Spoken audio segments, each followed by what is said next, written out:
दोस्तों, कल रात नाखून काटने के चलते माँ के साथ मेरा बहस हो गया। आखिर बात ऐसा क्या था कि बहसबाजी तक चला गया। माँ बोलने लगी, रात को नाखून काट रहा है, समझ नहीं है क्या? अशुभ होता है, रात को नाखून नहीं काटते।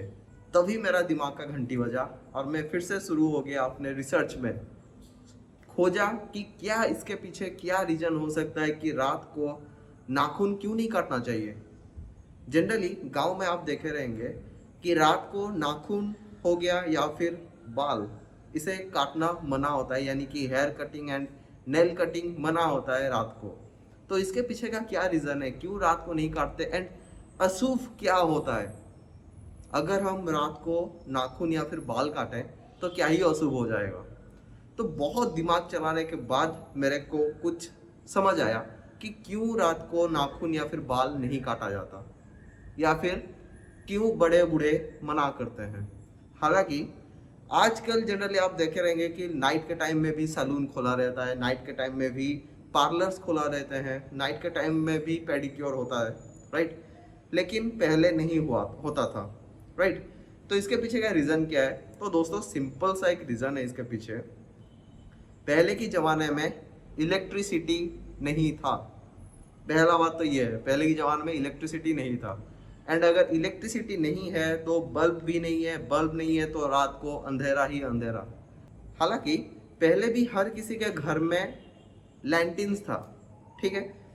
एंड लैंटिन बहुत बढ़िया काम आता था। मैं भी बचपन में लैंटिन में पढ़ाई किया हूँ, जबकि उस टाइम में इन्वर्टर्स नहीं थे, लाइट थे, इन्वर्टर्स नहीं थे।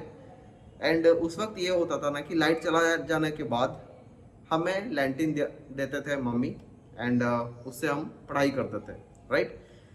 तो वो लैंटिन पहले हर किसी के घर में था, लेकिन उतना सफिशिएंट अमाउंट का वो लाइट आपको प्रोवाइड नहीं करता था जो कि सुबह के वक्त आपको सूरज देता है, राइट। तो अब आप लोगों को धीरे धीरे समझ आ ही गया होगा कि क्यों रात को नाखून और बाल काटना नहीं चाहिए। तो सिंपल सा बात यह है कि दिन के टाइम अगर आप नाखून या फिर बाल काटेंगे तो आपको प्रॉपरली विजिबल रहेगा कि आप काट रहे हैं, राइट। एंड आजकल क्या है, प्रॉपर टूल्स है नेल कटिंग के लिए एंड हेयर कटिंग के लिए। लेकिन पहले ऐसे प्रॉपर टूल नहीं हुआ करता था। नाखून काटने के लिए आजकल नेल कटर्स आते हैं, लेकिन उस टाइम नेल कटर्स शायद ही नहीं थे, मेरे हिसाब से नहीं थे। तो जनरली लोग ब्लेड्स हो गया या फिर ऐसे ही कुछ धारदार चीज़ का यूज करते थे जिसके चलते वो अपना नाखून काट सकें, ओके। एंड अगर प्रॉपर लाइट नहीं होगा तो वो जो धारदार चीज़ है जिससे वो नाखून काट रहे हैं या फिर अपना हेयर कटिंग कर रहे हैं, उससे अपना जो बॉडी है, यानी कि बॉडी पार्ट्स है या फिर अपना जो उंगली है, वो कटने का बहुत ही ज़्यादा चांसेस था, राइट। एंड आज के डेट में वैसे कुछ है नहीं, नेल कटर्स हैं तो इजीली नेल कटिंग हो जाता है, ठीक है।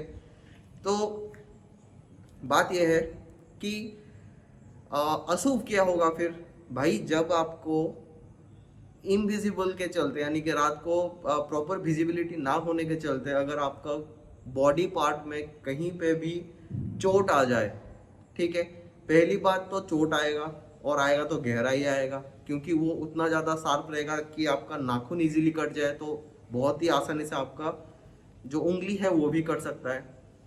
एंड सेकंड बात यह है कि पहले के ज़माने में मेडिसिन्स इतना ज़्यादा नहीं थे, राइट। मेडिकेशन इतना इजीली सबको अवेलेबल नहीं था। अगर मेरा आज कहीं पे कुछ चोट आ गया, हो सकता है कि वो इन्फेक्शन क्रिएट कर जाए, हो सकता है कि वो जो इन्फेक्शन है वो बढ़ जाए। तो ऐसे बहुत सारे चांसेस थे कि जो आपका छोटा सा कट है वो आपका लाइफ एंड डेथ का मामला बन सकता था, या फिर एक बहुत ही बड़ा गहरा क्या कह सके चोट दे के आपको जा सकता था। तो उसी के चलते मना किया जाता है कि रात को नेल्स हो गया या फिर हेयर कटिंग मत करवाए, क्योंकि हेयर कटिंग के टाइम में भी कुछ शार्प टूल्स यूज किए जाते हैं, एंड जिसके चलते आपका कट्स लगने का चांसेस रहता है, ओके। सो फ्रेंड्स, तो ये था आज का जो मिथ, एंड ये मिथ के पीछे का रीज़न। एंड यस, ऑब्वियसली फिर से मैं बताना चाहूँगा कि पहले लोग इतना डिटेल्स में ये बात इसीलिए नहीं बताते थे कि इजीली कोई इंसान उसे एक्सेप्ट करने के लिए रेडी नहीं थे। ओके, मैं ये मेरा हर एक ब्लॉग में बताता हूँ एंड आज भी बता रहा हूँ, क्योंकि अगर आप नया हो तो प्लीज़ मेरा जो पुराना वीडियो है उसे जाके ज़रूर देखिएगा एंड होप कि वो जो इन्फॉर्मेशन है मैं आपके साथ शेयर कर रहा हूँ वो आपको बहुत ज़्यादा पसंद आए। तो फ्रेंड्स, फिर मिलते हैं ये जो आर्मी है उसके साथ, यानी कि you and me, we are going to form an army and we are going to aware the world about this kind of myths. So friends, be with me, also support me. अगर नए हो channel में तो please subscribe कीजिए, like कीजिए अपने दोस्तों एवं अपने फैमिली मेम्बर के साथ, अपने फूफा जी नाना के साथ, अपने दादी के साथ, या फिर अपने बहनों के साथ, भाइयों के साथ, किसी के साथ भी शेयर कीजिए एंड एंजॉय द लाइफ। फिर मिलते हैं एक नया वीडियो में एक नया मिथ एंड उसके पीछे का रीजन के साथ। तब के लिए बाय।